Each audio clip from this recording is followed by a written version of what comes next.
Under Section 107 of the Copyright Act 1976, allowance is made for fair use for a purpose such as criticism, comment, news reporting, teaching, scholarship, and research. For uses of use permitted by copyright statute that might otherwise be infringing. Nonprofit, education, or personal use tips the balance in favor of fair use. Now let's start this dang show. You gonna have any fights this week? Oh man, we gotta have some fights.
What is up? What is up? What is up?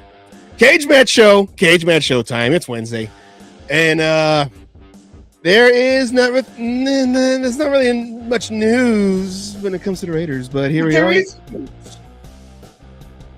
There isn't. The Raiders have had a plan and they're sticking to it. They have a guy in mind, obviously, and they're not going to panic. And just because of everything going on, they're sticking to their guns, which all I have to say is, please, oh God, dear almighty, let there be a plan B just in case. Plan B is going to be John Gruden, part 3. No, that's panic. I'm telling you. That's not plan B. That's like plan Q and F. It's going to happen. Watch. They'll be like, oh, yeah. We decided to hire John Gruden for a third time, and go Raiders. He has unfinished. It's like the movie Men in Black. You know, when they brought back Kay, and they're all like, "This is the last suit you're ever gonna wear again." For whatever. So, all right, Asylum, how you doing? I'm doing okay, I guess. Other than finding out there's some bitch ass crybabies that want to run the mama to get their way, but other than that, it's all good. You know how it is out there. You know. Yeah. But we have I mean, deal with bullshit like that, but it's okay. Yeah. Part of life. It is part of life. And you think when you get older that maturity and everything and all that, but I feel like when you get older, it gets worse. And it's just like, I don't know. Okay, I don't know. We thought people would like grow up and all that, but no. But it is what it is. It is what it is. So they always gotta go run to mama. Mama, why is it right on there? Why? Sorry. All right. Hello, Anna. Anna's in the comments. And hi, Mom. How you doing? Mama. Don't run to my mama. She'll knock you out. So I call her mama all I want. Well, I know, but you're talking about, we're speaking of talking about running mamas, our mamas, my mom will knock you out. Not you, but in general. She like, so I know what kind of mama she is. yeah, like I don't, yeah, she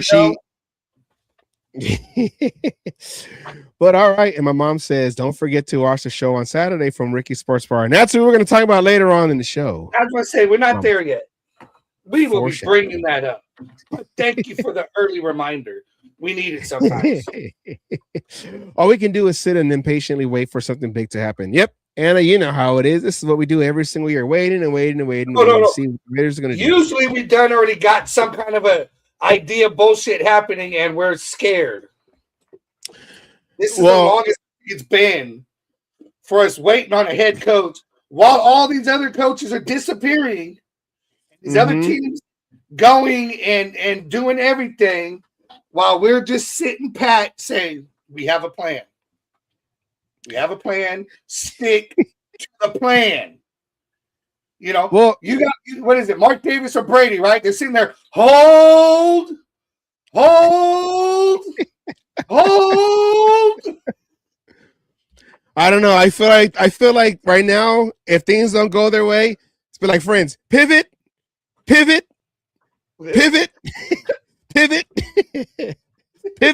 So Ross, come on, Ross, pivot. All right. Anyways.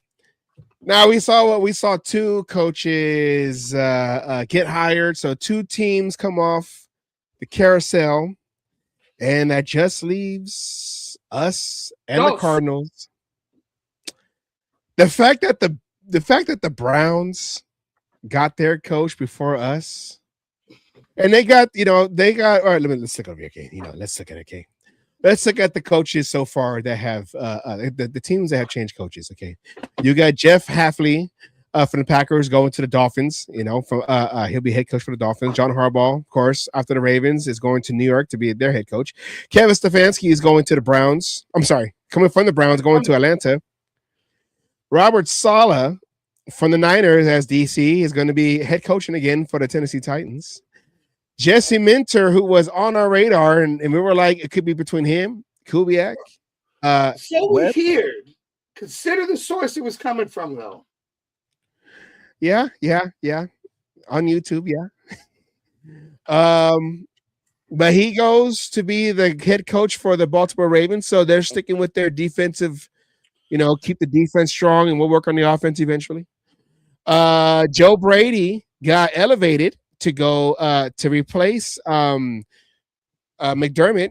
and now he's the head coach for the Buffalo Bills. Where the Raiders did have two interviews with him, but he ended up going to the Buffalo Bills. And then Todd Monken was the offensive coordinator for the Baltimore Ravens. He takes the Cleveland Browns rumored to be headed to New York for the same position. Yeah, but did the Browns kind of just panic, right? Because you notice it came really quick after the whole Minter and Brady situation. All of a sudden, the Browns are getting theirs. Yeah, So I mean, was that kind of a panic move? Because Monken's name was kind of thrown around, but I don't think it was ever thrown around seriously, though. No, I think Monken, that was the only job that he interviewed for as for head coach was the Browns. The Browns interviewed within their two guys that they had, offensive coordinator, defensive coordinator, and him and Monken. And I just think the Browns saw that nobody wanted to coach there because McDaniel, I said, never mind, nah, I'm not gonna do it. And then there was like two other coaches that said, no, I'm gonna take my hat out. No, take my name out the hat. I just think it's kind of funny, right? You sit there and usually it's the quarterback situation that keeps the coach from coming. But who would have thought too many quarterbacks might have been a bad thing? You got Watson, who stays on IR, but he's owed a lot of money. And then you have Shador. Yeah, and then you have The other rookie, or was the rookie? Yeah, I can't remember his damn name now.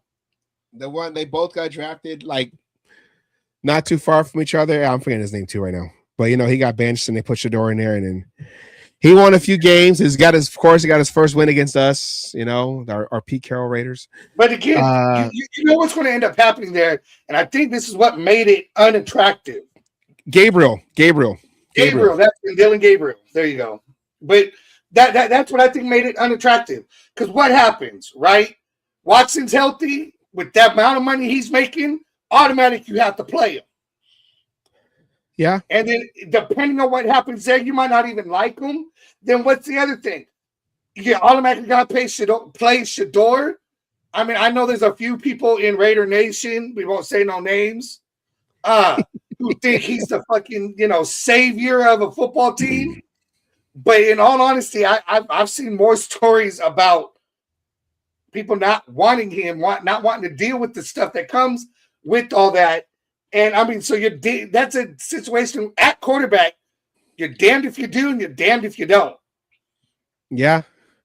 And that's I said that the Browns had to be probably one of the worst jobs out of all the coaches that were open, coaching vacancies that were open, because you had to deal with all that. And is Watson going to be back? Because he had his Achilles injury when he was getting ready, healed from the other Achilles injury. So the other leg got Achilles. Like you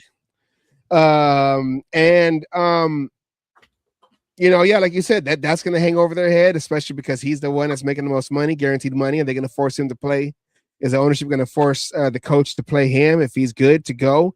And then if he doesn't, or if he whatever setbacks, whatever happens, now it's like, okay, Dylan Gabriel or Shador Sanders. Well, Shador Sanders finish out the season. The fans are going to watch Shador Sanders, but whatever. So that's for a new coach, especially also a new head coach.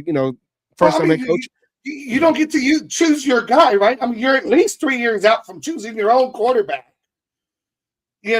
On top of the whole thing of what's going on with the whole, I'm forced to do this, I'm forced to do that. And then, you still got Dylan Gabriel, who's probably going to be in the ear too. Hey, don't forget about me, guys. I got benched because I don't even know why he got benched for Shador. Didn't he get hurt? No. Well, he got hurt, and then Shador came in, and then because Shador came in and did well against the Raiders, he basically lost a job, and then I think he had to come in a little bit for because Shador got hurt, and they gave him like 2 passing plays. The quarterbacks that did well against us too. Yeah, so it was just they closed it out with Shador after Gabriel. So it was like the door was open for Shador to shine because Gabriel got hurt. I don't think because he had the concussions. I don't think that Stefanski would have benched Gabriel if he didn't get hurt with the concussions. Well, so, I don't know. Again, ownership, we all know how ownership gets involved with decision making at times and things going. I really think, I mean, hell, the fact that they even drafted him, God knows why. You drafted Gabriel, and then you turn around and draft him. But what the hell did you expect? And at that time they still had Kenny Pickett, and I believe another quarterback on the roster. So you're walking into preseason with 5 quarterbacks. I mean, come on. Well, hey, that's like us. Quarterbacks is a bad thing. That's the whole point I was trying to make. Well, that's like us, where we ended up trading for Kenny Pickett. But it doesn't matter how bad your starting quarterback is. I'm going to leave him in there, and we'll see what happens, whatever, But yeah, well, that's a Pete Carroll problem that we no longer have. Yeah, that is last year. But looking at the coaching hires as we update, any of these new names who got head coaching spots now, any of them really like surprise you or like the obvious choice? We both knew the Bills were most likely going to elevate Joe Brady. Brady and Bills, I kind of felt that was going to happen. It was just one of those, they were letting him test the waters. but they were in the back. I mean, Saleh kind of surprised me. Sabula. That one kind of surprised me. Stefanski, getting cut and then right away. Generally, you don't see that a lot. There's usually a year in between. But I mean, other than that, I don't know if I want to say surprises, other than yeah. I mean, yeah, the ones I said, yeah. I think if you look at the other ones like Mike McDaniel, he took a step back and went to offensive coordinator for the Chargers, which we agreed, and then he was still interviewing. The Raiders job was still available. Well, it still is available, but then now recently, I guess he made it official to be the offensive coordinator for the Chargers. And then you got Jonathan Gannon, who was the head coach for the Cardinals. He is now going to be defensive coordinator for the Packers. So I think. I mean, that doesn't surprise me as much, though. I mean, I think they've all doing the same thing. I think you get into these areas where instead of stepping away from football completely, you're having some of these coaches go back to what they did to get that breather, get their feet back under them and everything, put a little bit of distance between what happened as a head coach, right? I mean, because to be honest, the McDaniel firing, I think, was the biggest surprise up there with Harbaugh. Yeah. I realized I did forget one on here. It is the Steelers. The Steelers won though.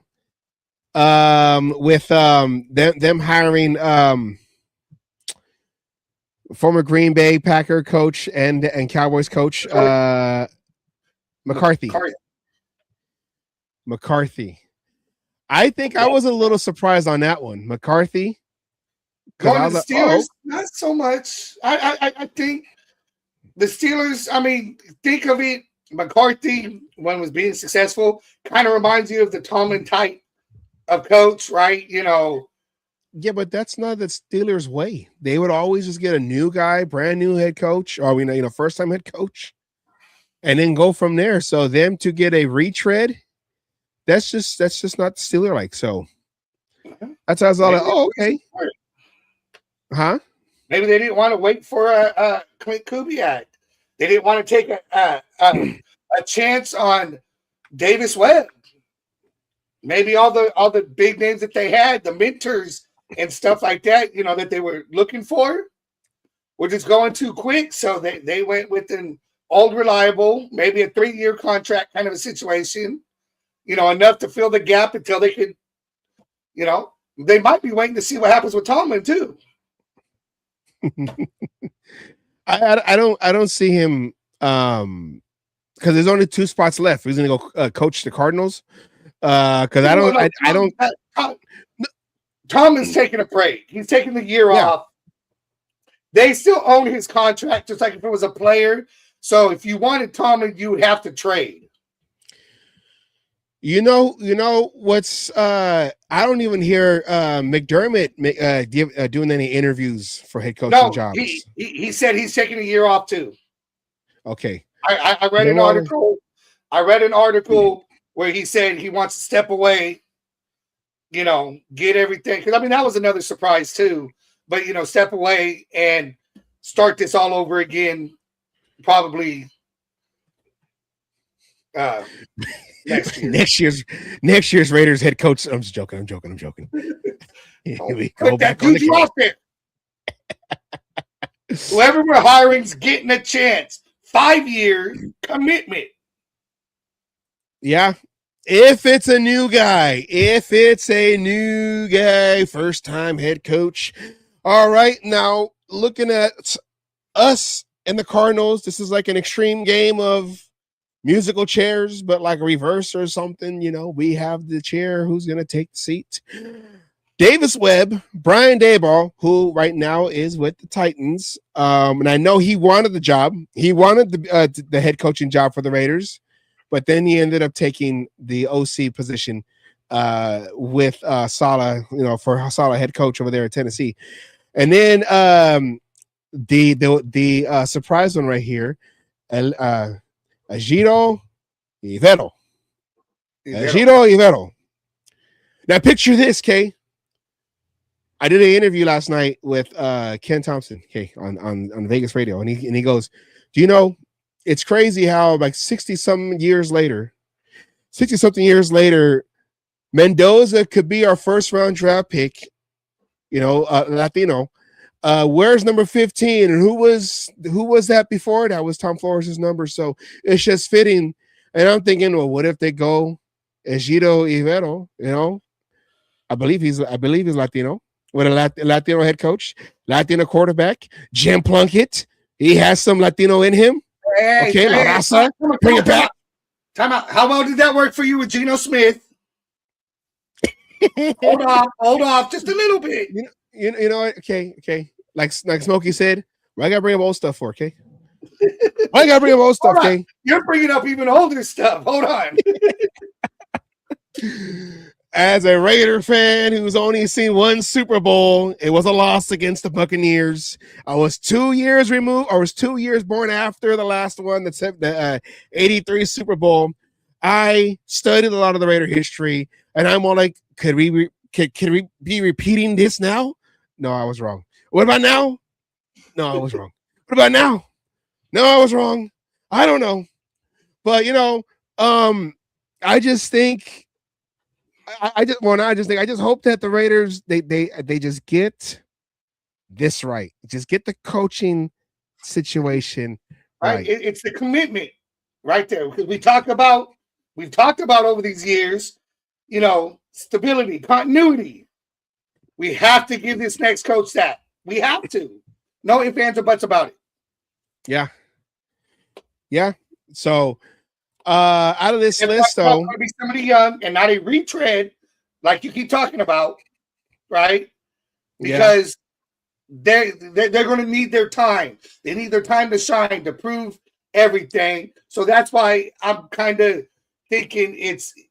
Well, we'll even throw Ivero in there. It's either going to be Kubiak, Webb, or Ivero.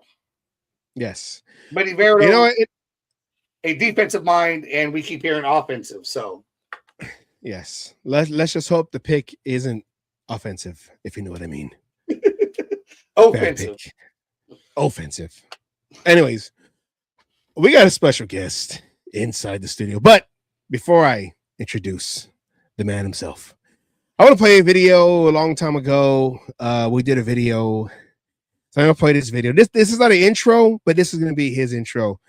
So I'm going to play this right now, and then we're going to bring him on. So here we go. Do your thing. I can edit it. Savage. What's up, my brother? How you doing? Oh, yeah. How you doing, Polo? This is the day, man. I've been waiting for this day for a long time. First of all, I'd like to thank all Raider Nation for supporting the Black Hole, the Santa Maria chapter, especially. Every time we've done an event, you guys have been there. I appreciate the hard work, the dedication, sweat, and tears of staying up for what we believe in, supporting our Raiders. But as times change, we need that new person coming in. We had an election last week. And I'd like to turn it over to the new president of the Santa Maria Black Hole. The responsibility of carrying the flag. This is the flag I carried. And these are all the signatures that came along the way. You guys are on the signature. You guys are the ones that made this flag. You're the one that put Santa Maria on the map. So what I'd like to do right now is reach into my bag and get the next chapter of the Santa Maria. The flag, it's your responsibility. Remember, Santa Maria, we are the flagship of the Black Hole. We're the ones in front. Follow the flag, follow the greatness. And now it's time for the NWO, the certified patch, carry TBH Santa Maria to the next level. If it's not Santa Maria, it's not the Black Hole. Oh, yeah. I'm honored to be out here and to be the new president of the Santa Maria chapter of the Black Hole, the flagship. As a Black Hole son, I'm ready to take over. And with that said, just got one thing to say. Oh, you listen here, everybody. All you up in the top, I'm taking over. The Black Hole is gonna be mine. Oh yeah, the sun's coming up, and it's me right here. Oh yeah, can you dig it? Oh yeah, baby. Santa Maria, get ready New world order. It's a new era. Oh yeah, dig it. What is up, Copa? I can dig it. You know what? If you stop in time right now and look at, you have a cowboy running the black hole versus a savage, they made a huge mistake. The savage had the black hole. It comes from it, got the bloodline tied into Rivera family. It's pretty sad where the black hole's gone. It's just not the same fan base. I know I always say, hey, I'm still the black hole because that's what we're part of, but it's completely different in Vegas. And what they turned it into is, it is what it is, but it's not what right there was the moment going forward. And that didn't work out. But yeah. But it was a good skit, and I love it. And I still support you, Savage. And you're the true president. Oh yeah. I want to thank you, Paul. This is very special. The compa, having you on the podcast. There you go. I remember when you called me to go onto the parade for Santa Maria, and I got to see Violator, to be hanging out with Violator for the first time and all that, and I was just like, that was big for me. So to be, because I remember when me and Asylum would walk from the catwalk and we'll go towards D-Lot, towards the Black Hole tailgate. We always pass your tailgate, was right there. Yeah. You'd be all like, Savage, come here. Hey, come on. Grab the camera, let's go. It's like, oh yeah, and you're like, yeah. Yeah, I got so many videos of you, and your predictions of the game were always so colorful. I really enjoyed it. I mean, no matter who we were playing Seahawks or Chargers, you always came up with some good twists of what was going to happen in that game, and I really enjoyed that. And you made, that was Oakland. Oakland was a complete different animal. The people from Oakland, we knew the workers, everybody there. It was a great place to be. Yeah, and I used to tell folks, like, my pregame to get ready for the game was to find Polo, so I could do that video. Now I'm ready. Oh yeah. But all right. I know, we talked on the phone, and you got some stuff, when it comes to the Raiders that you want to, get off your chest. I told you, I said, Asylum, you guys are aligned right there. Aligned. Oh yeah. So you guys are aligned. The thing is, it's not like we're aligned. It's like a lot of the fans have never been here before. We've been here when we were 2-14 in 2006. I remember showing up to the tailgates, and to be honest with you, sometimes not even going into the game because we're having such a good time in tailgates. We didn't have no faith in the team, but we were there where, hey, we're going to get the first pick. We got the best quarterback. This is what we're going to be. And then, we bought off on it, and we put all our eggs in. What was the guy's name? DeMarcus Russell. Because the thing is, remember, he can throw the entire field. Imagine that. On his knees. 80 yards from his knees. Yeah. To be fair, I wasn't in on him either.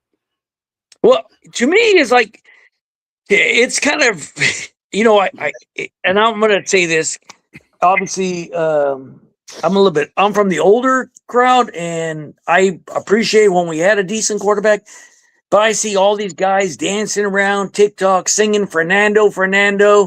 And I'm like, in my head, I see them guys dancing, and then I look at them, I'm like, you understand, in less than a year, Fernando's going to block you because every other quarterback we've had on the team blocked you.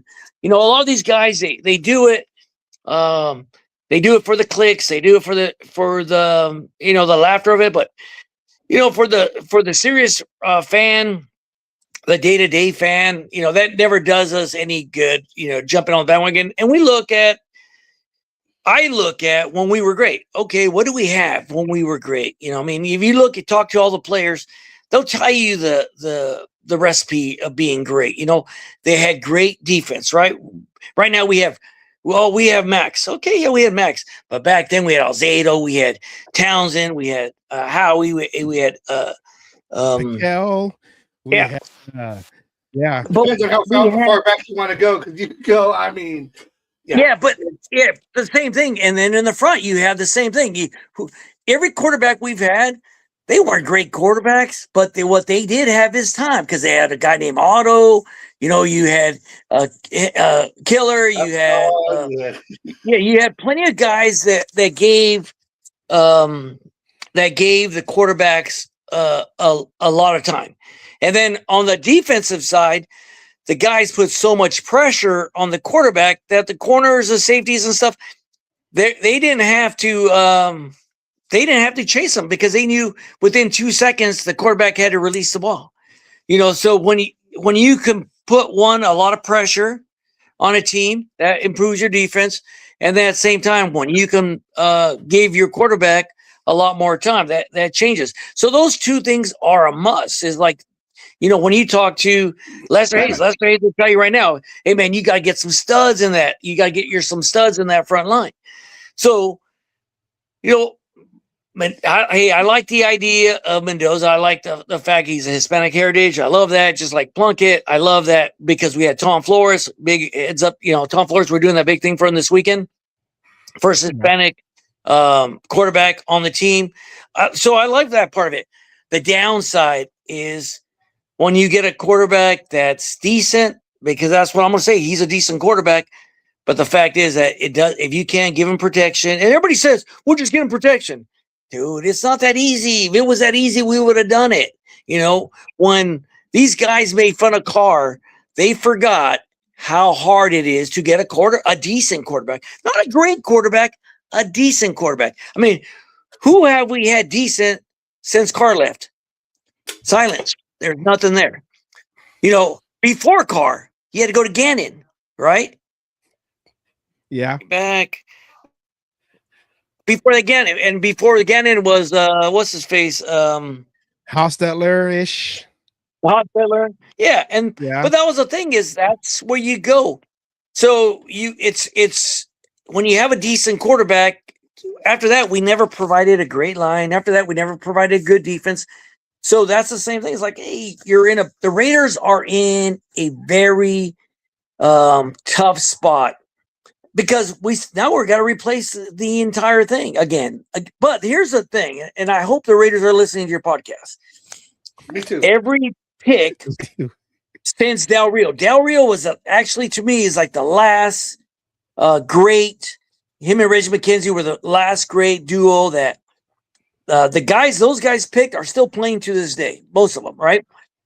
And it was a defense coach. So we have a guy right now, and I'm going to explain this in a second. We have Patrick Graham.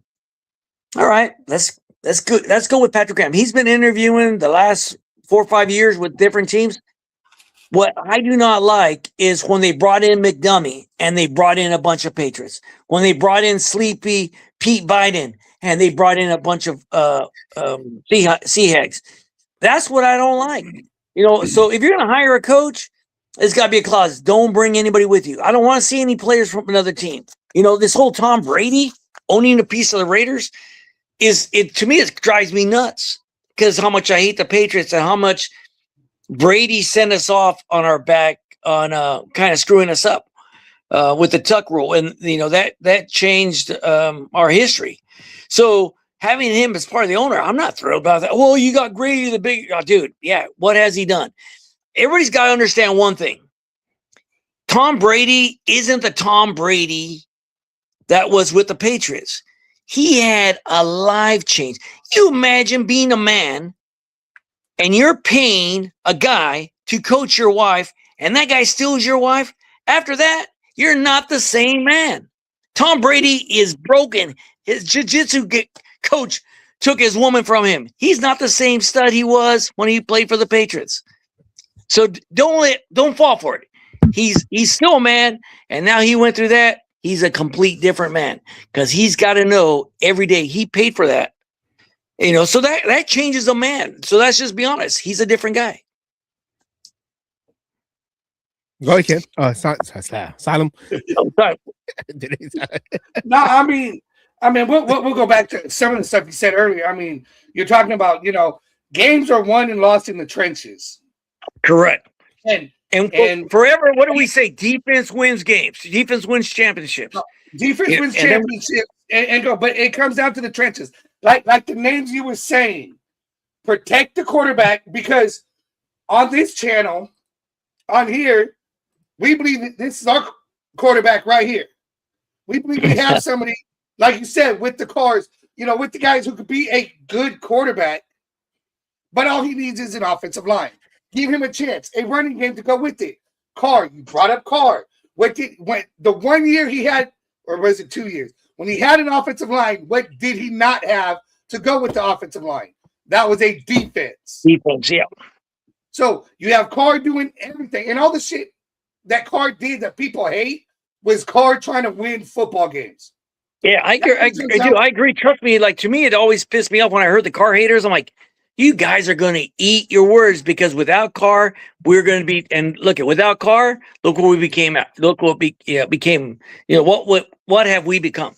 And then every year, and this is kind of like the part about social media that really sucks, is you can go back the last 3 years and go through all the Raider guys, how hyped they get for every guy that comes in. They're screaming up and down, oh, great, we got McDummy coming. Oh, we got Pete Carroll. Dude, they are so quick to buy off on the narrative that they forget to think by themselves. And I think, those guys don't remember, the 2006 season with Art Shell.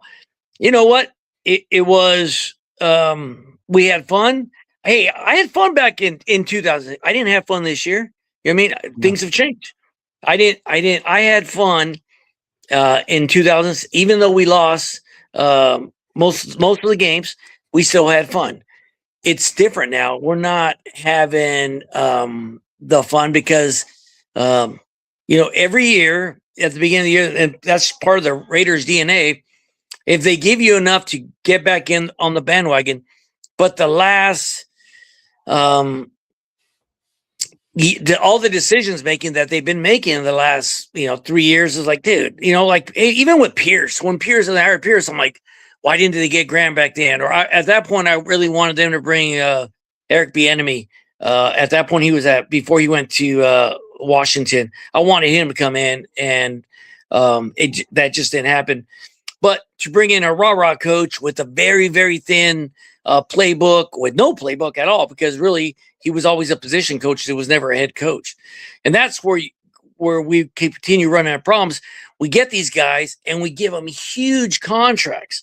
That bowl cut kid up on top that, he keeps giving these guys huge contracts. And what are you thinking? I mean, you got to make them earn it. I don't care who the name is, especially, this last one, I couldn't understand it. It's like, why would you commit that long to Sleepy Pete Carroll, Yeah. And I dude, and McDummy, it's not like McDummy was a champion before. We saw what he did to the Broncos. Oh, yeah. We saw that. What made you think he changed? And then he goes back to the Patriots, and he's a great offense coordinator. It was, you're talking about the bowl cut, haircut guy. He keeps chasing these names. Big clout. It started, he got rid of Del Rio, and he made it clear because Gruden became available. It's the big names, and for some reason, McDaniels was a big name. He's won with Tom Brady. I get it. We all knew what to expect, but it was the big names. He's going after names. AP was the only one that wasn't a name that he wanted to give a try, and that only came out of the whole Bisaccia situation. Yeah. He was trying to correct his wrongs, and Rich actually had experience, and that was the difference. With being a special teams coach, he knew most of the players, and he worked with most of the players. And AP, that's a whole different animal. When he first took over, I'm like, I start immediately thinking, I'm like, you think Tom Flores would be smoking cigars with the players inside there? You think the players would have enough nerve to be taking shots or smoking when John Madden walked through the locker room. That shit. Hey, as soon as the coaches would leave, I'm sure the players did worse. But to feel that comfortable to go through the locker room and you're smoking with the coach, that would never happen with Tom. That would never happen with Madden. That just didn't happen. I mean, that wouldn't happen with Gruden. The fact that, and I'm like, dude, he became too much of their friend. He's a rah-rah, which sucks. I felt bad for him because they gave it to him to fail. He had nothing to succeed. And I was all because I was just like, you know what? Just for me, I was like, just give him the chance to see what happens. But then throughout that off season, I felt like AP distracted himself. He wanted to be in all these videos and be on these podcasts and, talk a great game and talking about the Jordan rules when it comes to Patrick Mahomes. But I kept thinking like, dude, like I hope you're doing all this talking, but you're also going and doing all this studying, to now that you got the job. And I felt like that following year, AP was doing more of trying to not lose his job compared to when he was the interim, to where he was going to do whatever, when I got them that job. So, it just, and then the way he handled the quarterback situation, he delegated to Getsy and he delegated to Telesco or whatever the issue was. So, and then after the fact, he just had too many excuses. And it's like, dude, like, we had the opportunity. But the thing is, you had to delegate because you didn't have the experience to do it yourself. So you had to delegate and rely on other people. And you were hoping that their talent was going to get you through. The sad part is he didn't have the right talent in there. And that's why I always say Patrick Graham. Patrick Graham's been there and he's seen it. And at least if you pick him up, he's a Raider. You're not going to see him bring in, another team. And that's what irritates me the most is like, dude, Tom Brady's a Patriot. You can change a jersey, but you're still a Patriot. And that's not, if you say, hey, bring Mahomes and a bunch of the Chiefs over when they were going and they'd be Raiders and we'd win a Super Bowl, like, dude, we didn't win a Super Bowl. That was the Chiefs and they're playing Raiders and for Halloween, and the Halloween costumes are getting carried away anyway. I mean, so we're not going to, as a Raider, we should not be stoked on getting a bunch of people from other teams. Or current players, and then all of a sudden taking over. Geno Smith is a prime example. You removed him from Seattle, and Seattle goes to the Super Bowl. And we saw, but the thing is, dude, we saw Geno Smith flip off the fans in Seattle, and then you saw him flip off the fans here in Vegas. I'm like, what would you expect? The Raiders to be loving, the fans to be loving guys that disrespect the fans. That's just not the way it works. At the end of the day, and this is what I've always said. We've gone through a lot of coaches. We've gone through a lot of players.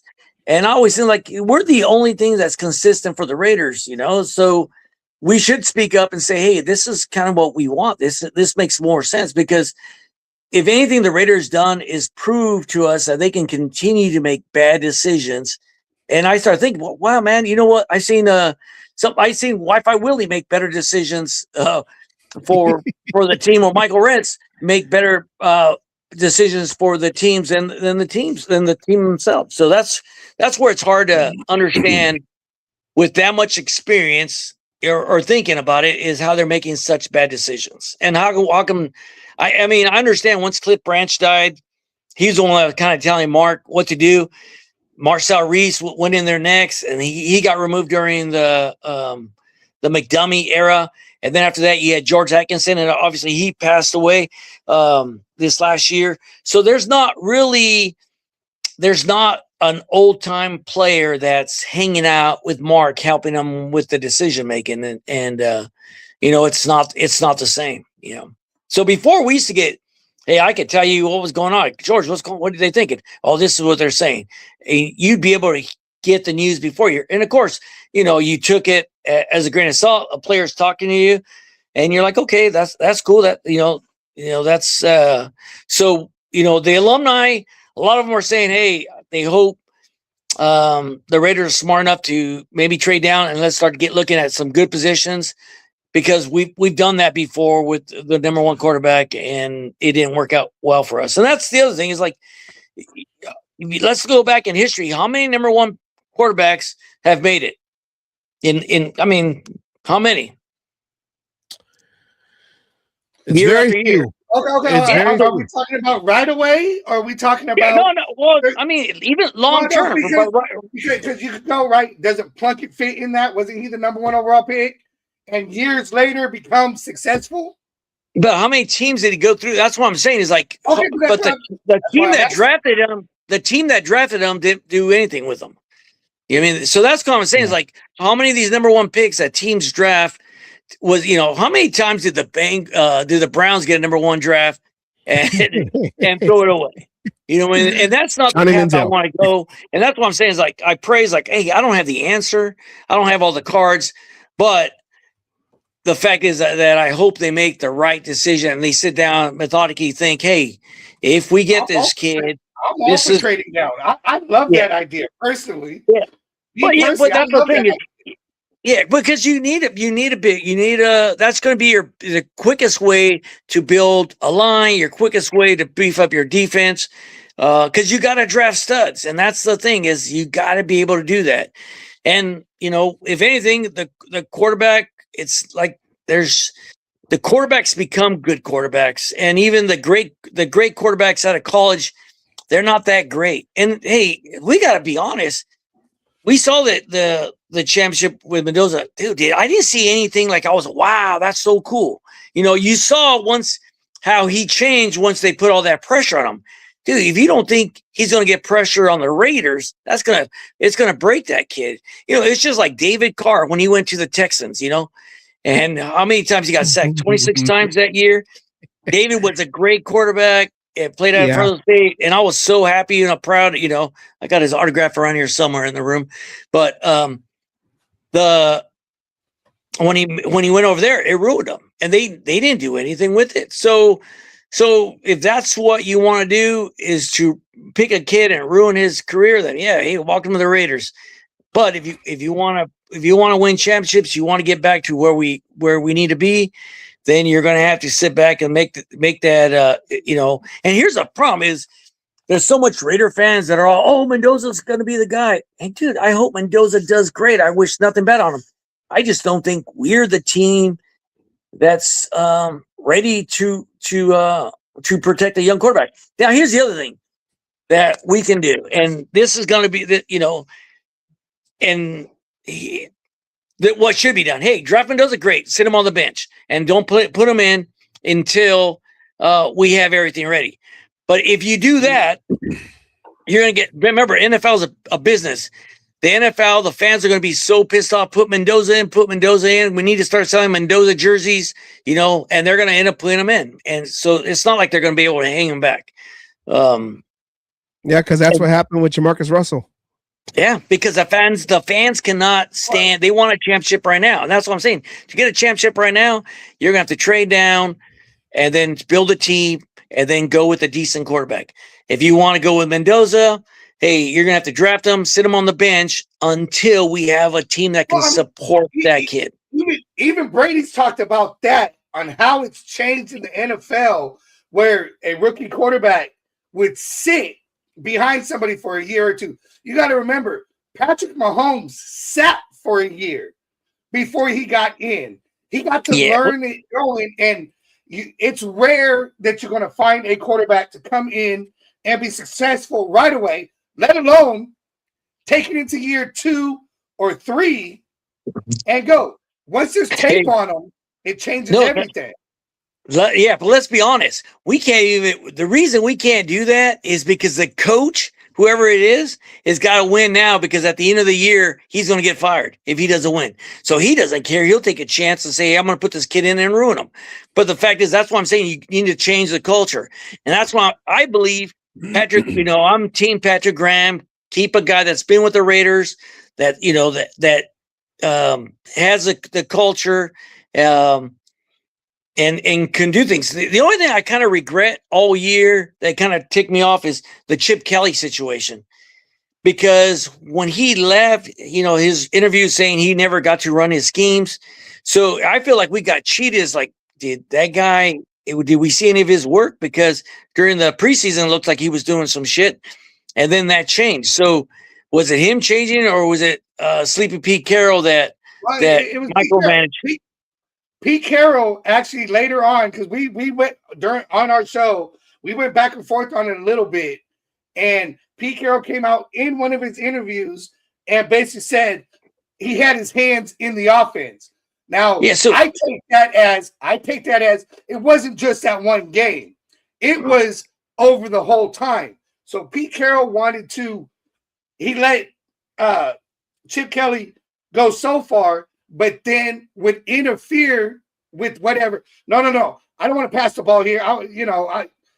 Chip Kelly be running the ball, wanting to run the ball, and Pete Carroll says, "No, we got to make Geno Smith look good. We need to pass the ball." Fucking makes me nuts. And not relying on the run game. Yeah. And what would end up happening? See how, so we lost that opportunity. We lost that opportunity to find out was Chip Kelly the guy?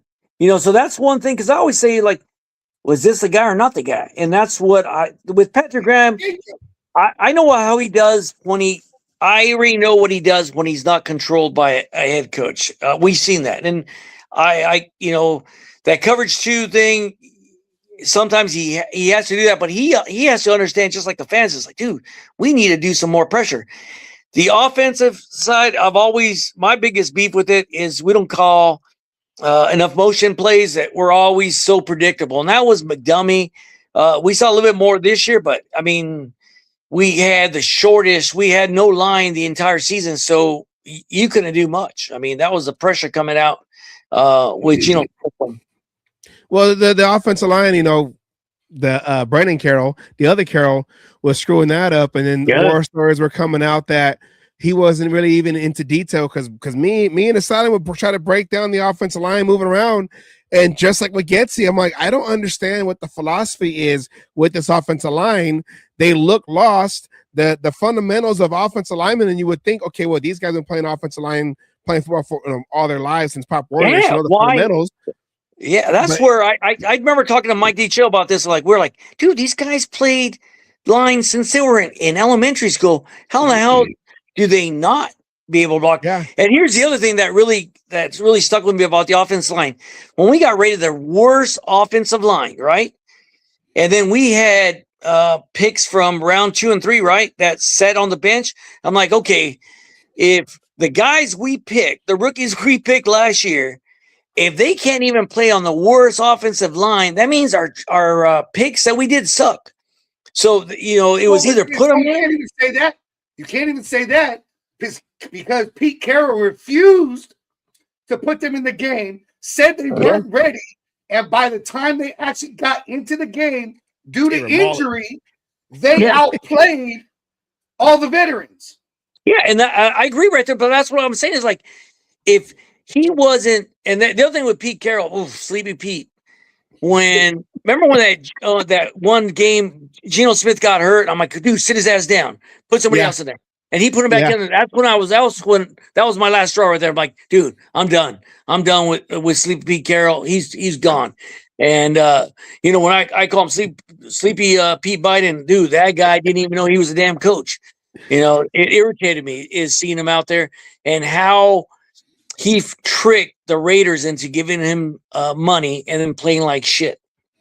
The sad part about it is he ruined his legacy by going over there and coaching the way he did. And I always tell people, I was like, dude, look I'm old. I'm 57.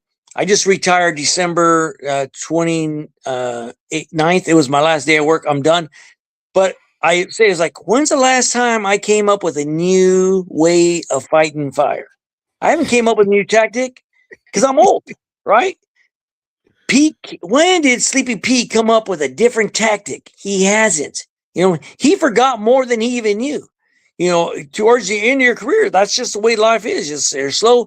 The younger kids coming in, they're more ambitious. They're hungry. They're trying to figure things out. More innovative. And they're more willing to use today's technology to help them out.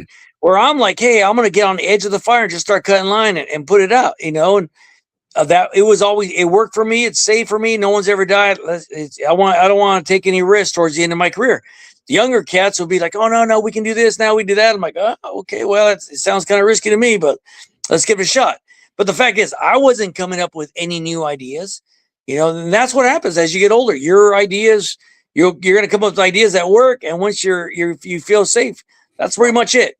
I guarantee it came down to even other head coaches were talking about they were watching film from 2023, the last time he coached, because that's what they were seeing. They could watch old film and be able to make a game plan because Pete thought in his, brilliance that it was going to work because it worked when he won a Super Bowl.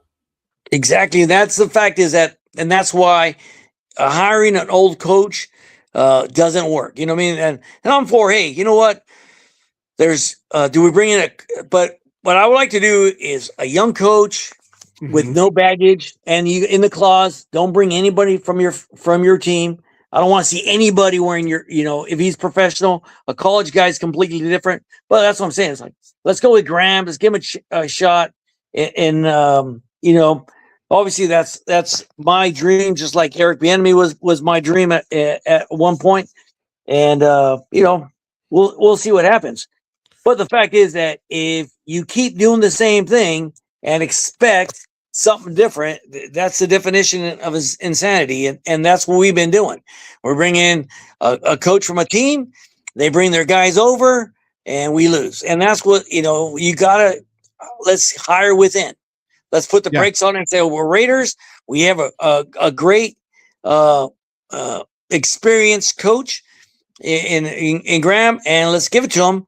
And he's been interviewing with teams. And let's give it to him. He was the most experienced guy when they give it to Rich. He was, in the building.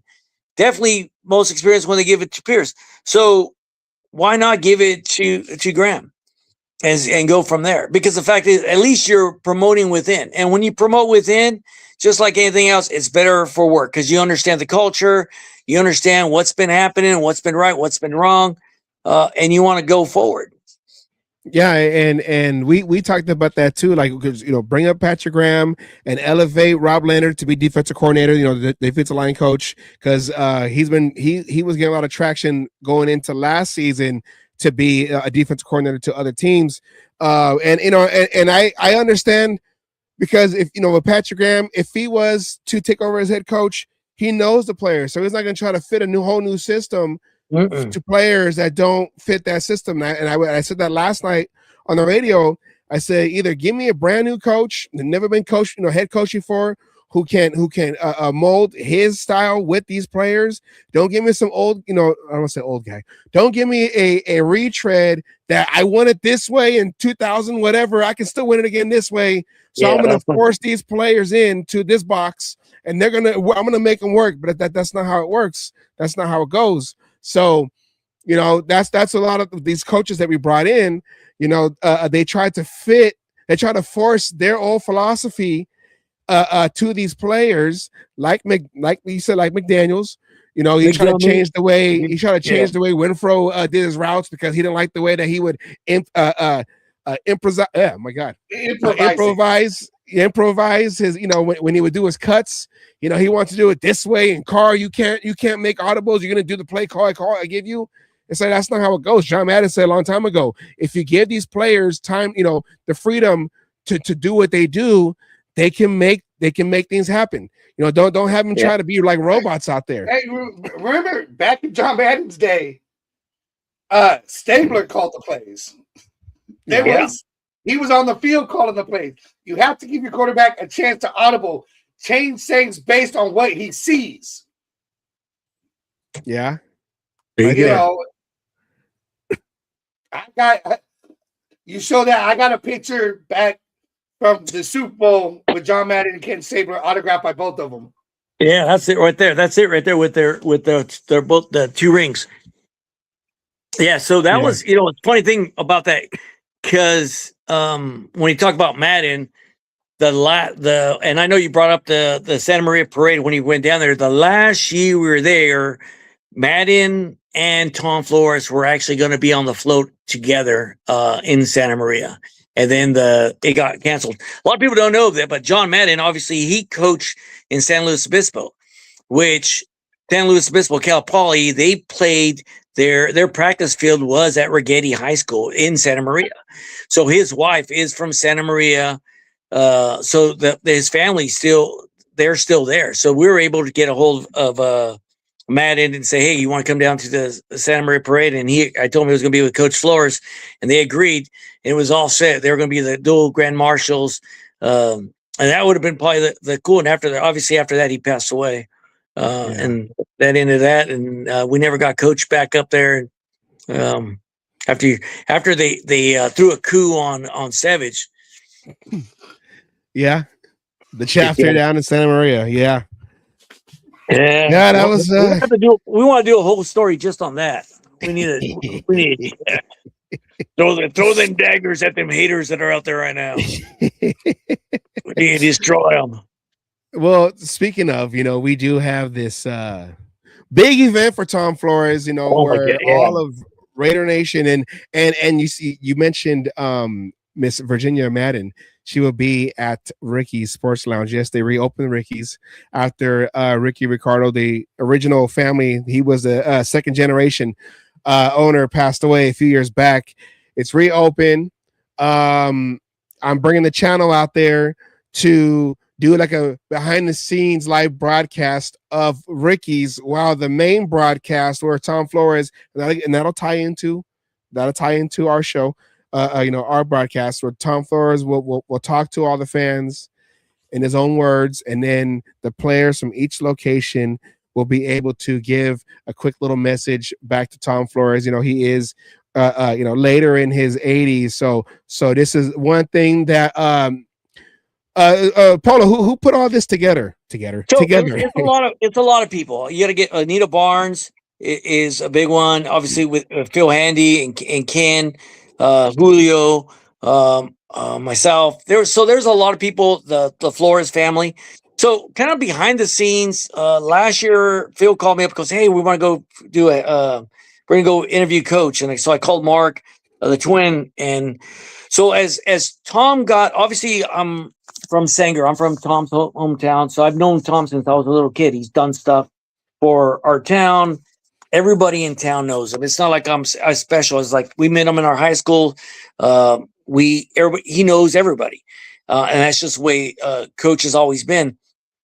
When they weren't playing, and we were growing up, I remember meeting Plunkett at our high school the very first time.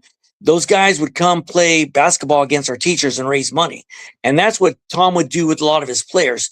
One thing we have to understand as Raider fans how lucky we are to have this group of alumni. Not every team has what we have right now. We currently don't have what we have with the current players. We've done this with the championship team. We built relationships with the teams, the families. I mean, we still talk to, we talk to Alzado's family, Matusak, sister. We did a lot of work. I'm sure you did too, right, Savage? With Matusak's documentary that's going to be coming out. Those are all produced by us Raider fans with the families. In today's world, you don't have this. There's not too many fans that can pick up their phone and call the Marcus Allens or the Bo Jacksons. We're able to pull that off because with the Raider connections and the way we've been able to do it, because these guys after the game would go to the tailgate or they'd come see us at the tailgate beforehand. And it was completely different than it is right now. A lot of the players hung out in Fresno during that time. And they always signed there in Oakland before the game. So, I mean, you had access to the players. So this is real special what we're doing for Coach. George Atkinson passed away last year. He died right about the same time Miss Davis had passed away. So a lot of people didn't talk about it, and the sad part about it was, hey, I remember the last time I talked to George, and when I go, I'm going to call him. And then Ira goes, dude, he passed away. I said, what do you mean he passed away? He passed away 2 weeks ago. And I'm like, dude, I did not even hear that he passed away. So with Coach, a lot of the players, they want to give him his flowers. I mean, it was cool that we got him in the Hall of Fame. We done that as a collective, as a group. But a lot of players, they love the way Tom coached. They love Tom as a leader. They love Tom as a player, but they love the way he is, his giving back to the community, everything he did for the blood banks, how he participated with most different clubs and booster clubs in the Raider Nation. I mean, he was probably one of the guys that done that. And at the same time, he's the one that taught his players to say, hey, you know what? On the off season, let's go hang out with the fans. And he would take them out. They'd play, like I said, basketball at different high schools against the teachers. They used to call it donkey basketball. And that's the way you'd play against, you'd raise money and the schools would make some money. And I'm sure the players got, they donated a lot of their time and they sold autographs. But besides that, we got to meet them all, and we kept they kept that reputation. And Sanger's always been a big part of Tom Flores. Tom Flores has always been, a big part of supporting him. So was it 3 years ago? I believe it was. James Pinedo used his wall and he hired an artist. We did a mural of Coach and the Iceman, and so we opened that up. And the first time it was during COVID, so we had to kind of do it undercover. We still took a laptop out there. A lot of fans snuck in. The police department showed up and said, "Hey, what the hell are you guys doing?" I'm like, "Dude, we want to do this because we don't want this to leak to Coach." So, and then he says, "Well, do it quick." So the city let us do it, and we did a live viewing for Tom Flores there the first time he saw it. And then once COVID was over, we did a big old parade, and that's when he was getting in the Hall of Fame. We did a big parade we changed the name under Franklin Gonzalez, the mayor. We changed the name. Tom Flores Boulevard is the street downtown. So, like I said, it was always given down, and it was cool that Tom got to go visit that. Well, with obviously health, he's getting older. He's bettering now. It's like, hey, you know what? The fans still want to see him, and this is a way to give Coach his flowers that he deserves. And the way it's turned out, it's supported by Tom's Bar. It's called, and then so it's going to be nationwide. We'll have fans nationwide giving Tom his flowers, and of course, it's going to, it'll kick off there in Sanger with the fans. So in Sanger, it's not really a Raider thing. Lester Hayes is going to be there, but it's kind of a private event for the first couple hours, and then at 2:00 it'll open up for general public. After they get through that first part, because they just got so many people there, which we are Coach's friends.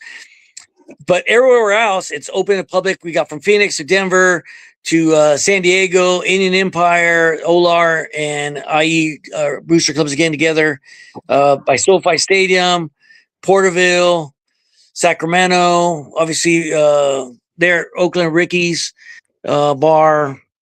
You think of it, New Mexico, right? Arizona.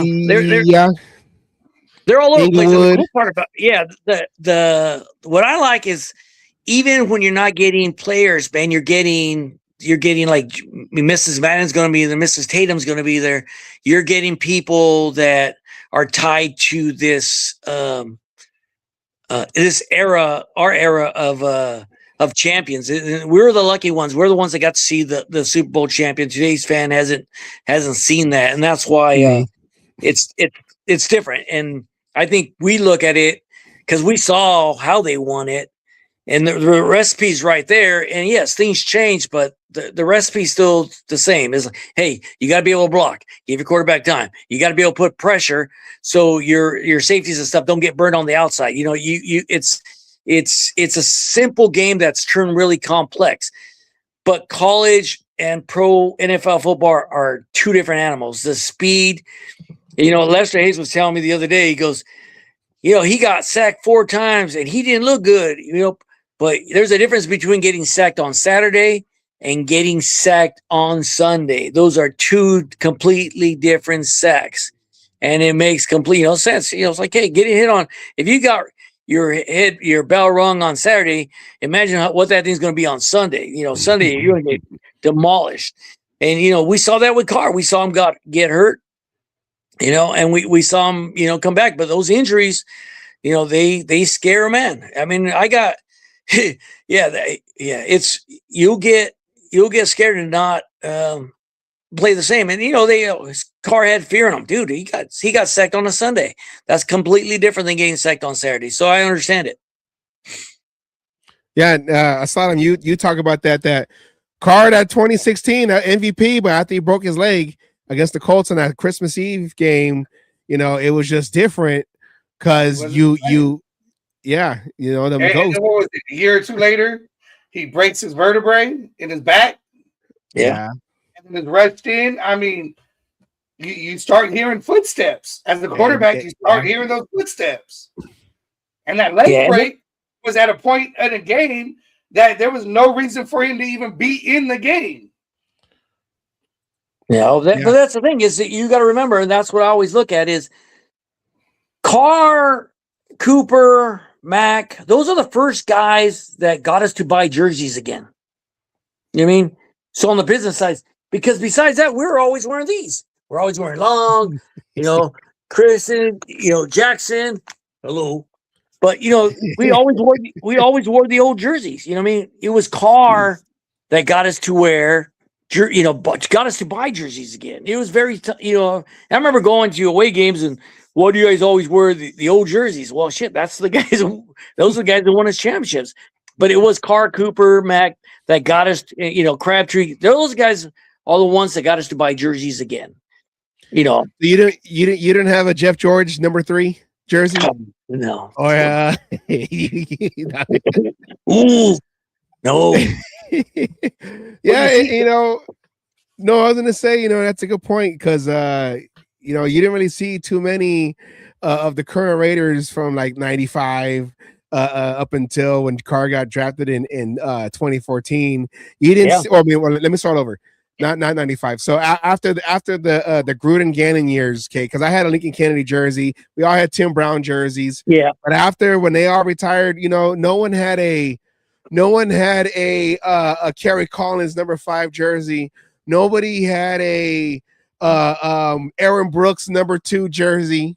Nobody had a Lamont Jordan number 34 jersey. Yeah. That's a whole thing. Actually, some of us might have. Yeah, but you got to have somebody in there to buy because we're still wearing the 16s, the 32s, the 46s, the 75s, the 77s. We were still wearing the 12s jerseys until the Carr era, and the Carr gave us a faith. And for me, it was obviously special because I'm a Fresno State fan. Growing up in Sanger, for us growing up in the Valley. Was a blessing because we had LaMonica there. Obviously we had the Carr brothers, David and Derek, Tom Flores, obviously Iki Woods. We had some good players and we got to see them, play in high school. Then we got to see them play in college.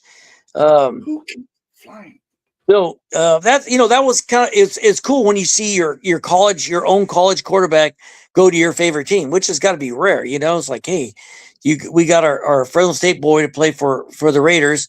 And for us, it was big. So I know when McDummy got rid of Carr, if you were from the Central Valley, it hit you different. And then if you were older, where you understood that it's really hard to get a decent quarterback, these kids, I remember arguing like, dude, he's not going to ever win us a championship. Well, we're getting close, but he's got to keep building a team. He's never going to win us a Super Bowl. Well, nobody else that's around here is going to get us a Super Bowl either. That was the best we had. And I'd rather win and 8 games, 7 games, and even if I'm battling at the wild card than what happened this year. This year, was depressing. And here it is. We're all friends with Fabian, Raider for Life. He's one of our compas. Mm-hmm. He had a weekend that he went to go sell his merchandise, and he said his entire life, as he's been selling merchandise, is the first time he didn't sell not one Raider hat, not one Raiders jersey. He didn't sell anything Raider. And if you look at events going across, when you're losing that bad, people tend to say, hey, you know what? Let's go to Disneyland this weekend. I'm cool. It's to spend all that money to lose. It's tough. Hey, we're diehards. We appreciate it. But the fact is that when you make dumb decisions and hire people that we don't like and then bring in quarterbacks that flip us off and then you blame everything on me, dude, yeah, we will blame everything on you, and we're gonna go. So that it changes your perspective. This year, I know Lorenzo has his event. Hopefully, it's more successful. The explosion, the Raider Nation explosion, the kickoff. Well, Lorenzo has a kickoff, and then actually after that, Big Tone's having the Raider Nation explosion, which they didn't. Yeah, which they haven't had in a couple years. But I think that one's June 13th. So he's bringing that back, and so I'm hoping, we get enough of a fan base to get fired up like we always do. But the last couple years, the numbers dwindle. All the events that have been going on, there's less and less people there. And it costs money to do these events, but Raider fans need to go support it. But it's hard to support a team or go spend money on a team when every decision they make, it's wrong. It's like, hey, this is tough. This was the first year, like we were going to go to Philadelphia, and then we ended up canceling. We said, it's not worth it. We're going to go. We went to Vegas to see the Bears game and obviously the L game, but that was it. I mean, we went from going every weekend to saying, hey, you know what? There's more stuff we can do. And of course, the wife's been really busy. Her movie came out last week, Mercy. And then she has a movie that comes out today called Wrecking Crew with Jason Momoa and Bautista. So it's out today, which is cool. I get to go out and see her work and stuff. But yeah, we were at the premiere the other day, and it was actually Mercy was super cool to watch, and then to watch her name on it. And yeah, she's got some cool projects right now. Jumanji 3 she's working on, and also they're in the talks to do Fast 11. So it's kind of cool that we have other things that we get to do, but at the same time, it lets you focus on different things. But the Raiders took once they start losing, it was easier to say, you know what, we won't go this week. We'll go do something else, and we had probably more fun doing that. Yeah, we would come here every Wednesday trying to figure out what to say differently. And then when we got to do because on Fridays, we do our Friday show during the season. All right, what's your keys to the game? And Asylum, sit Geno Smith and run the ball. And it got to a point where we were like, why do we even do keys to the game? Because we already know what's going to happen. Geno Smith's going to throw like 40 attempts in the game, and Ashton Jeanty's going to get like 11 carries. And we're going to lose because we don't know what we're doing.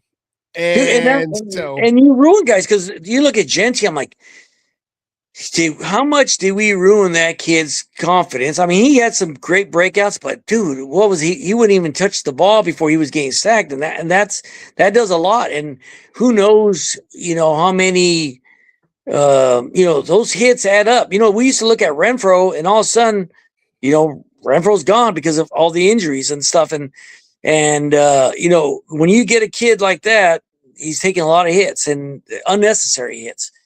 But that was the key. Once you start losing, it's like it sucks. And then same thing with Max.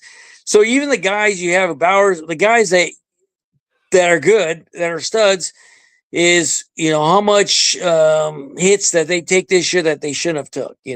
And by not playing other people and so anyway, it's hard on a week to week basis. Is you're trying to win each game, and then you have poor calls, leadership decision, and then just doing stupid shit. That's why I was like, next time I talk to Mark, I'm going to say, Mark, you know what we should try is just get a fan for one day, fucking run a game and see what the fuck happens. Because everything you're doing is not working.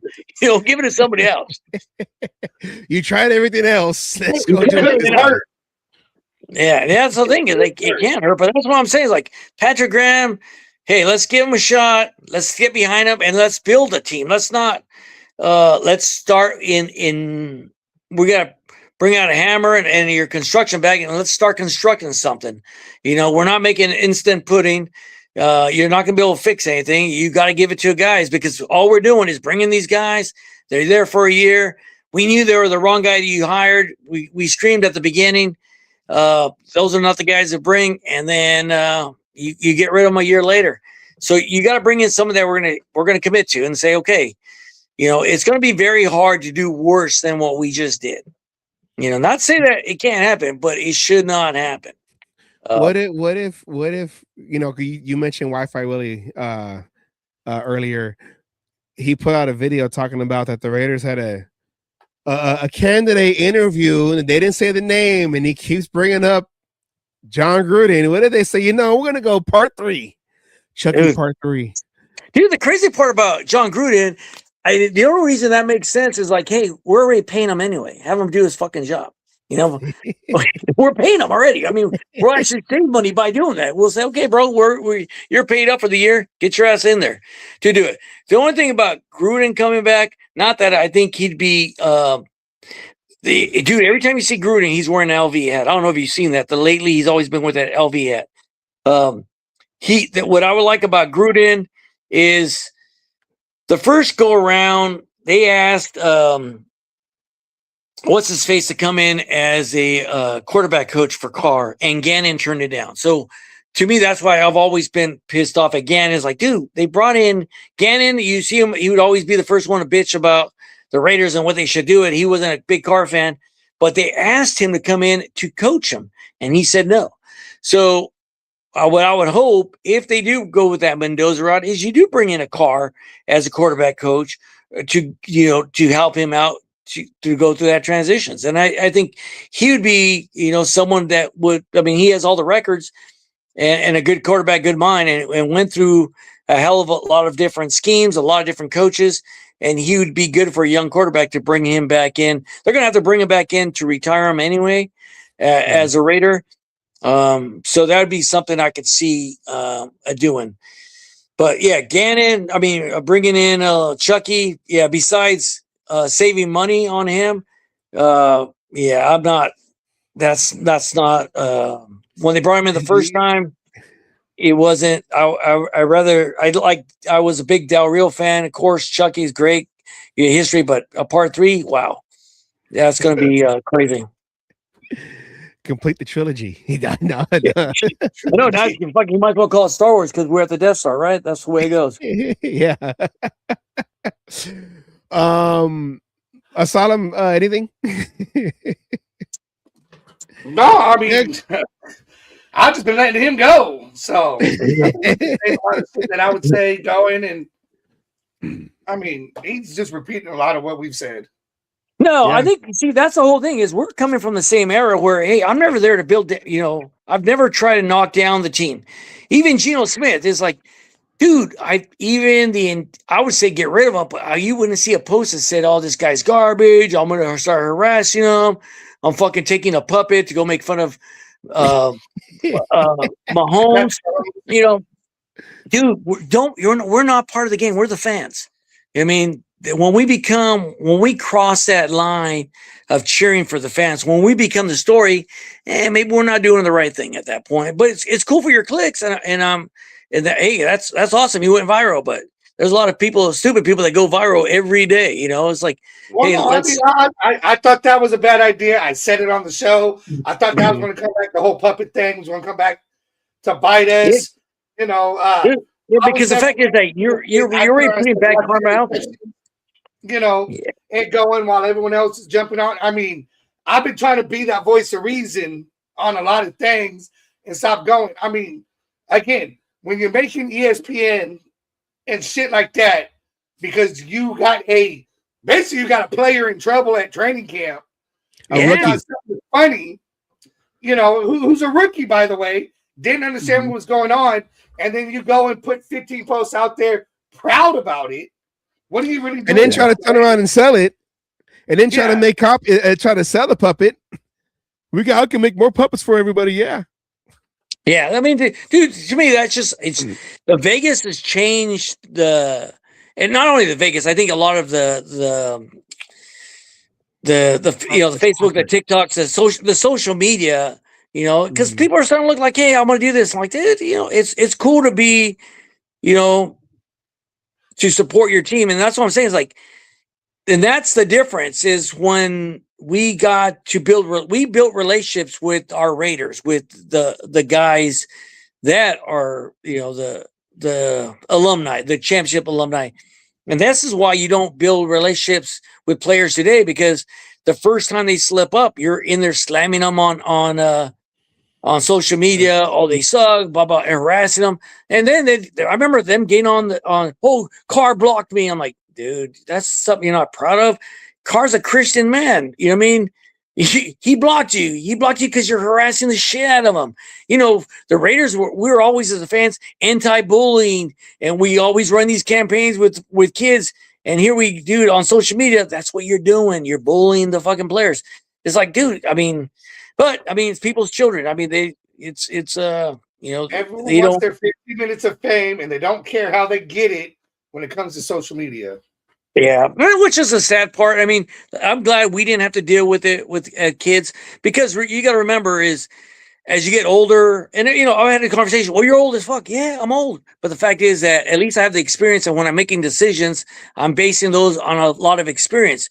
Thank God, you know, back in those when we were dumb and younger, we didn't have the opportunity to make those same mistakes, because our way of being fans, we built a relationship with all these players, and this is why when we're doing this thing with Tom Flores this weekend, the players trust us as a fan base to make this happen.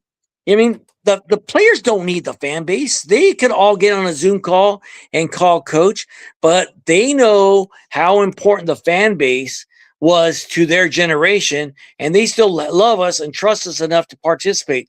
Dude, no one's ever done what we're doing this weekend, and this weekend's gonna be awesome, because the fact is that we're gonna be able to thank a coach, you know, in his later days, and that's not doing that great. But the fact is that we're gonna be able to give him his flowers when he's alive, and that's the main thing. That's what gets me happy. Is like, you know, I had I think I helped Homer get an interview with Coach. Did you get an interview with Coach also? Savage? No, we haven't. I did watch Homer's Interview. when Homer did the interview with Tom Flores for his show, what, in 2020. Yeah, and to me, I was always like, hey, I'd rather if we get these players to do interviews, and I always knew, is like, that's it. You know what I mean? We're able to save, and you know, we have that save for future generations. When Bob Grant died last year, and Bob Grant, great man. I mean, boy, talk about history in that man. And he played for the Baltimore Colts. I mean, I said the Baltimore Colts. Think about how old that is, right?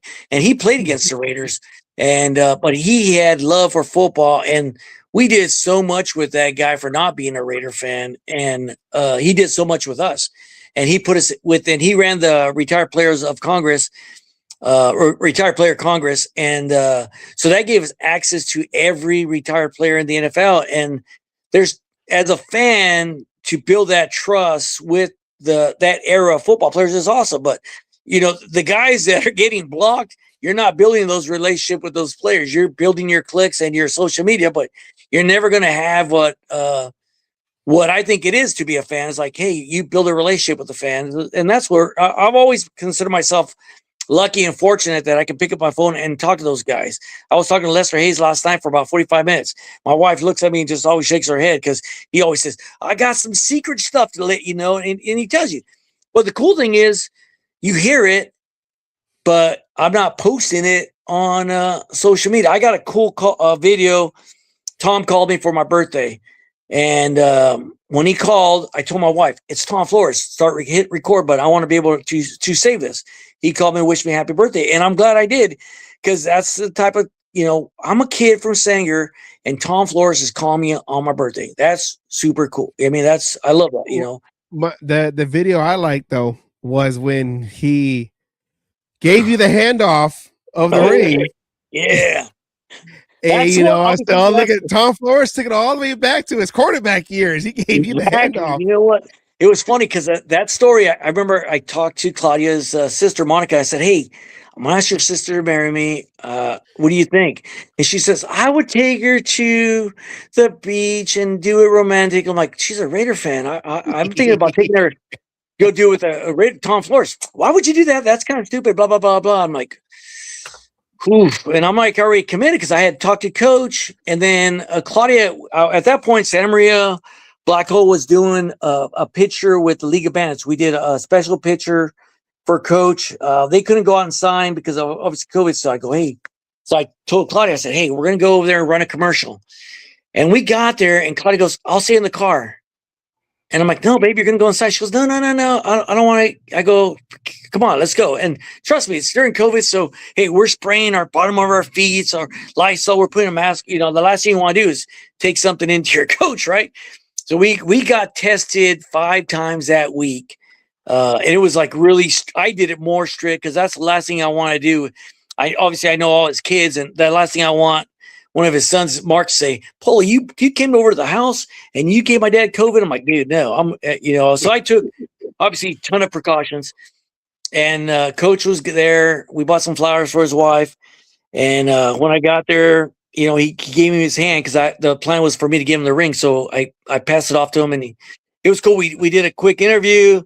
We started talking about, things that were going on in his life. And then I just asked him, hey, Coach, is, being from the same hometown, do you have any advice for me? He goes, well, all the advice I have for you is in this box. And he threw me that pass, and I went for that touchdown, and I got my wife. But that was a very special day. We got to, they had a bottle of champagne. Before we left, we had Tom and his wife autograph it. We took pictures together, and of course, we got the videotape. But a very special moment for me, and something I was able to tie into my marriage, back to my childhood with Coach Flores. And I think it blessed our marriage. I think I'm very lucky to have Claudia as my wife, and we were really good friends before we started a relationship, and then. Yeah, once we started, it was 0 to 100. It's like, yeah, perfect. And I thank her every day.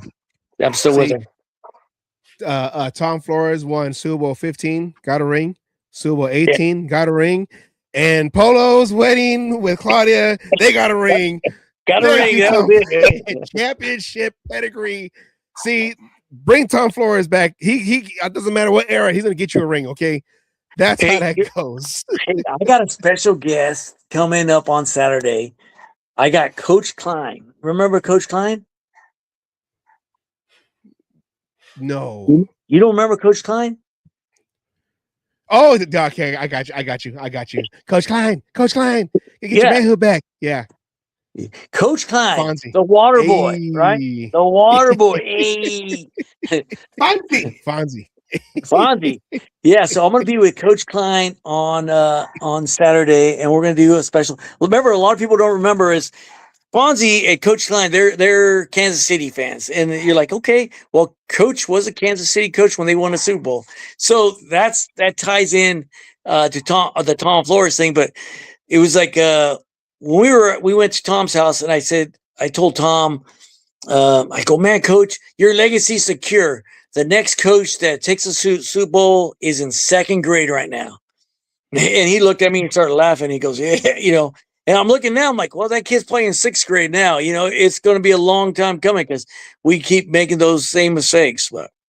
So I'm going to get Coach Klein, and I'm going to get him to sign the inside of my Raider vest with all the players really big. The only coach that can help us now is Coach Klein. So that's going to be cool.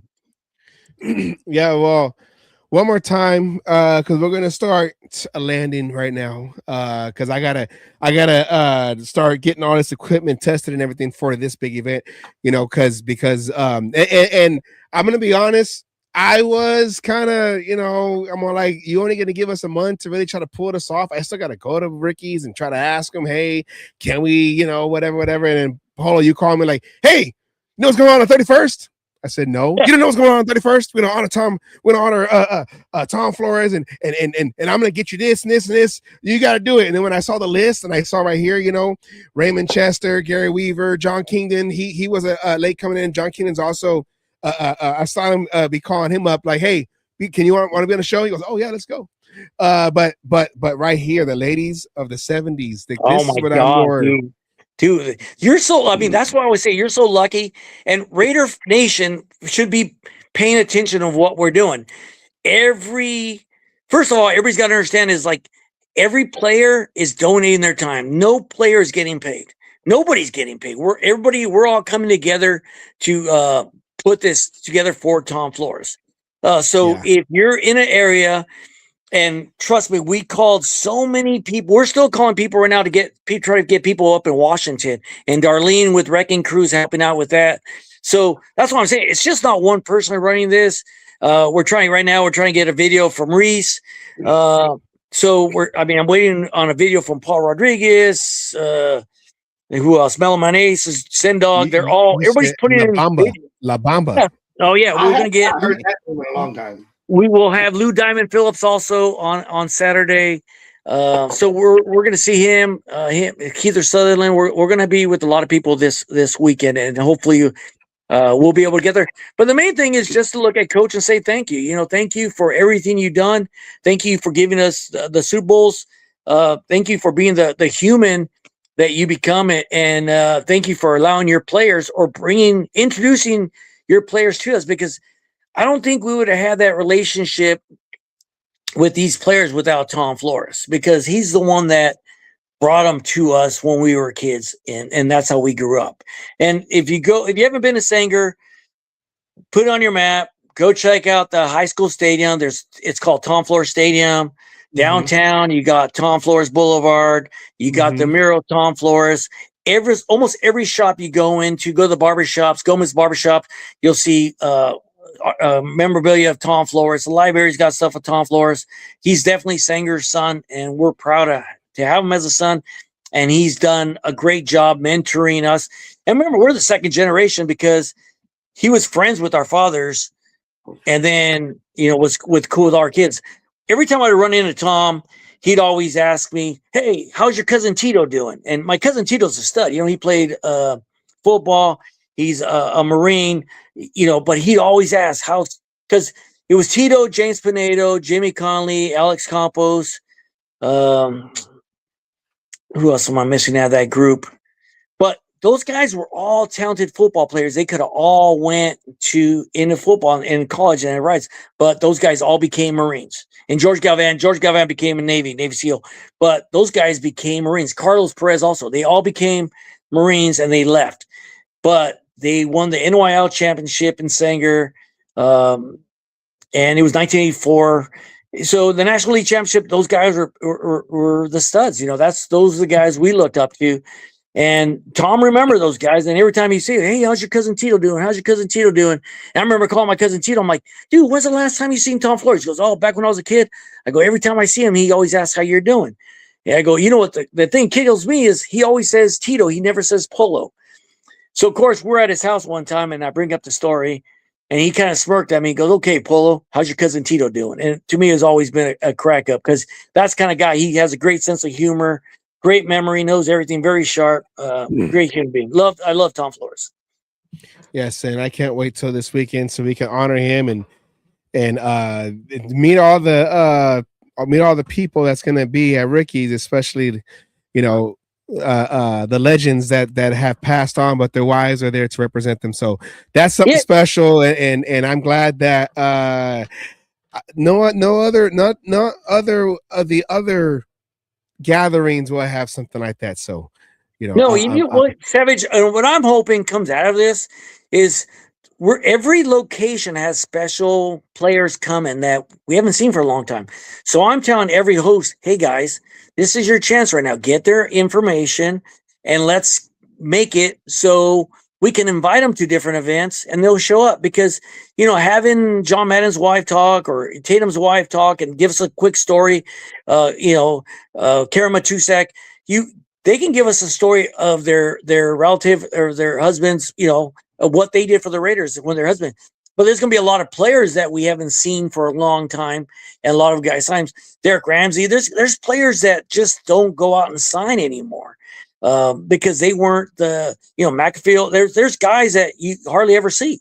So this is our chance, and every host says, get that information, become friends with them, and say, "Hey, we'd like to invite you to other events." And this way, more fans, we could get educated on the past or the history of the Raiders, but at the same time be able to get that greet and meet with that special Raider fan that we remember when we were younger or when we were kids. Yes, and I can't wait. But I want to thank you, Polo, for coming on. This is special for me because a lot of my Oakland Raiders Savage memories, the day started off with you and the camera. Come on, Savage, let's go. Oh yeah, so. And then you're the one that called me. Hey, we're doing a mural. You need to be out here. I don't care. Get out here. Okay. Hey, we're gonna honor Tom Flores with the high school. They're gonna name after him. Come out here. Okay. Hey, we're gonna name the street after him. You better come out here. Okay. Yeah, dude, so that's what and I appreciate that because every time when I reach out for people to say, hey, for something for Tom Flores, they come out. And I'm so proud that you guys show up. And Savage, you're truly, and put this on record. There's no cowboy running the black hole because the true president of the black hole is still Savage. Oh yeah. Let's remember that. They can pay it, they can call themselves that, but dude, you can call yourself whatever you want. You can call yourself a president, a dictator, a king, but there's only one Savage. And there's no guy wearing a sleeveless shirt, wearing a cowboy hat that says, hey, I'm the yeah, bro, you didn't get my vote. I'll never remember you not once from Oakland. So you can say who you are, but I'm not calling you that. I never have, never will, never even met you. Ditto. All right. Thank you very much. You need to carry that belt and start whacking them guys on the heads, get that new world order going again. You have my support 100%. Thank you very much. I appreciate you. Hold on, we want to close out. I'm going to close out with this, and then I'll let you guys. But thank you guys for having me on. And remember, this is what we got this weekend. Yes, the Iceman. Thank you very much. All right, thank you, Polo. Thank you. Oh, it's the wrong button. What are you doing? All right.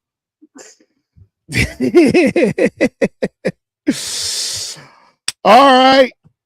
Asylum. Thank you, Edward.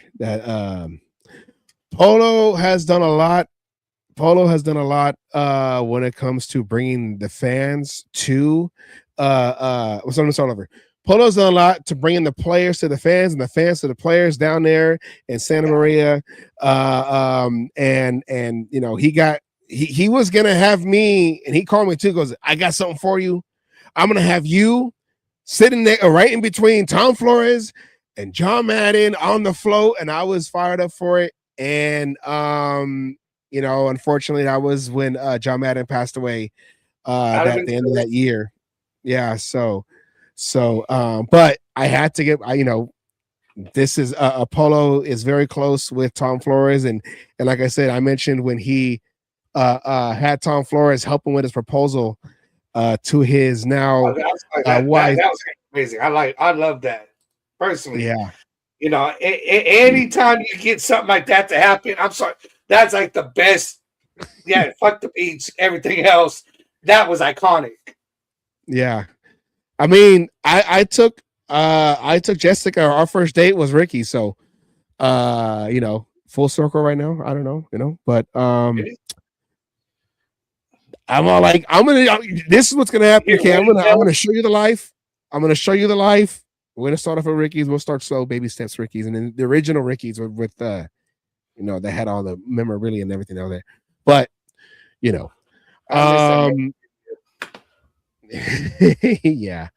Well, we're gonna try to bring it back. We're gonna try to run it back this weekend, and then like we mentioned, this here channel, the Cage Match Show.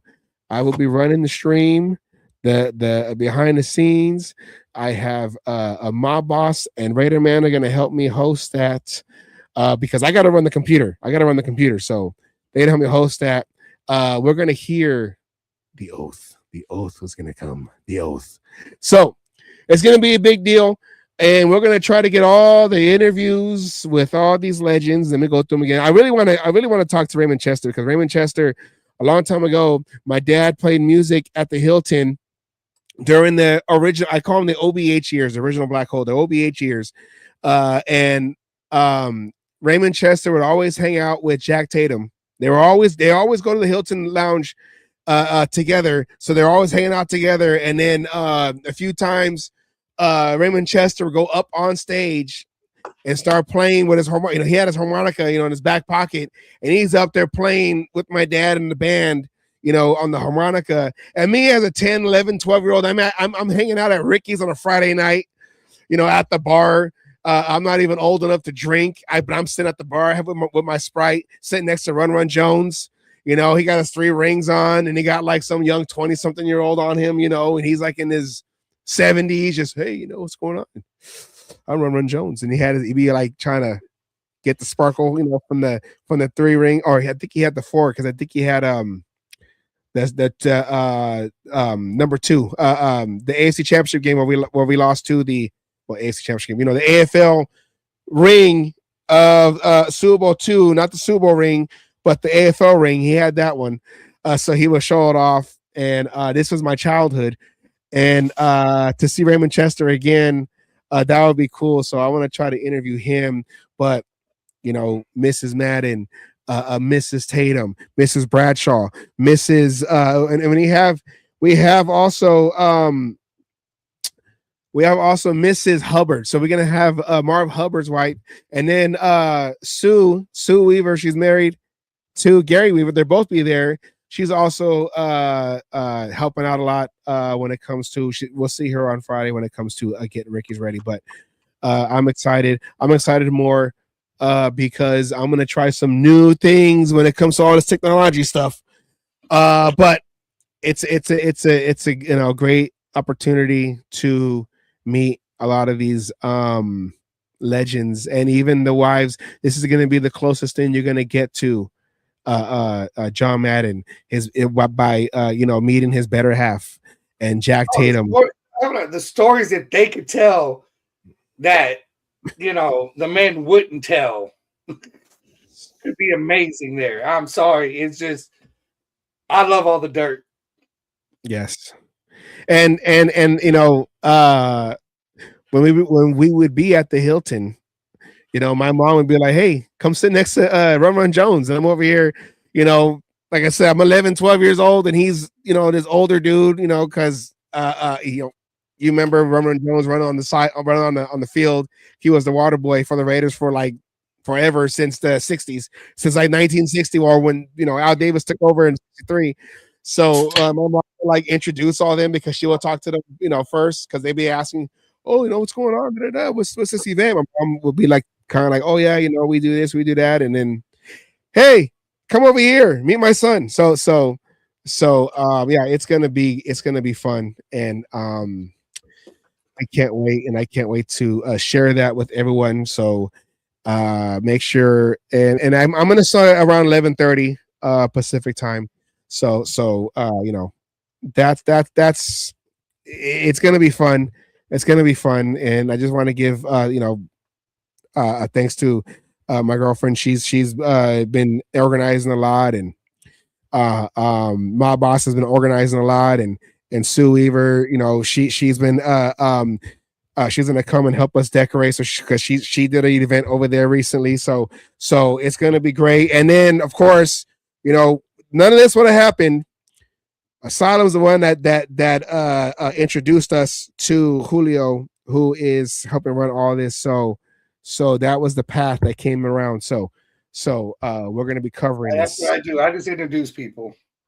Yes. So it's going to be fun, and it's going to be like a behind the scenes look of I'm with T-Machine right here. I can't wait. I'll be there to support. I may not be able to be there. Wasn't able to do my part on the other part of it, but I can't wait. I'll be there to support. I'll be watching the minute it hits the fucking live. The minute it hits YouTube, I'm there. Yes. And I'm behind the scenes.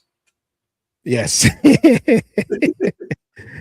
It's gonna be fun. It's stressful right now. It's my first event putting together, but it'll be fun. It'll work out. It'll be great. So and then, you know, we'll reveal it then on that Saturday, but we do have, for the fans going to Ricky's, we do have a special prize at the end for the raffle. So just, you know, trust the process. Yes, let the Raiders say trust the process, like Asylum said. So that is it. That's us doing a shameless plug throughout the show for this event on Saturday. Asylum, do you have any other last comments, words, requests? No, you know what? Congratulations on this. I'm proud of you. You know, I expect great things because I know what you can do. I can't wait to catch this and see this. It's going to be amazing. Yes. So we're gonna, like you said, like Stabler. I'm calling plays on the field. All right, here we go. All right, let's go.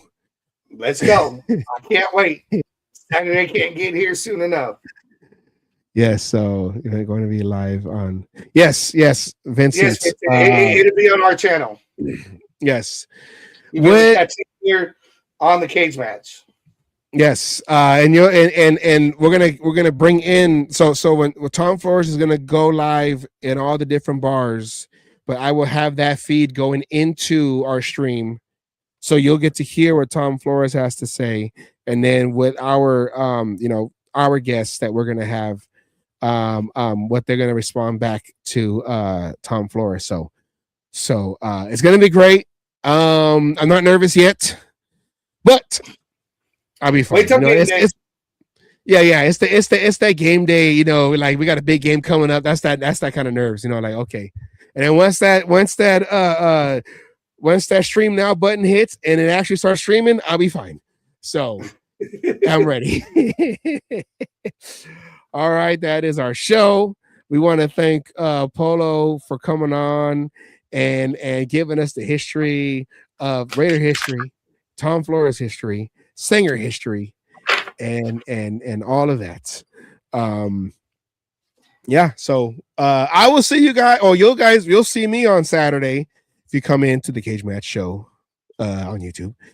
11:30, we're gonna say 11:30 the stream will start because I got to get there at 10, set everything up, and then do a little coaching with everybody. This is the play. Here we're gonna go. All right, here we go. Ready, break. Let's go. So yes. And that's you got this. I got faith in you. Yes. Trust me. Yes. This is not. I believe. But all right, everyone, take care and have a good night. And you'll see me on Saturday as we get this madness going. Oh yeah. So take care. And until then, we'll see you very soon. Very soon. Very soon. Very soon. All right, everybody, until our next coach comes. Oh, and by the way, I'm going for the Seahawks because I ain't going for no Patriots, and I just want to, just want to put that out there. I just want to put that out there. I'm going for the Seahawks on this one. So, anyways, we'll talk about it next week. All right, that's it. Have a good evening, and we'll see you. Well, I'll see you on Saturday. Okay, pray for me. Here we go.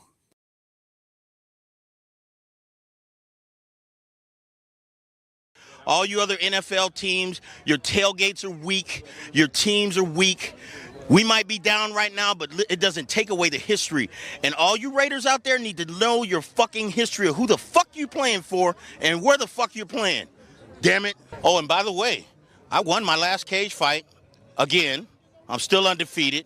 And you NFL motherfuckers out there that you think you want some, come on and get some anytime.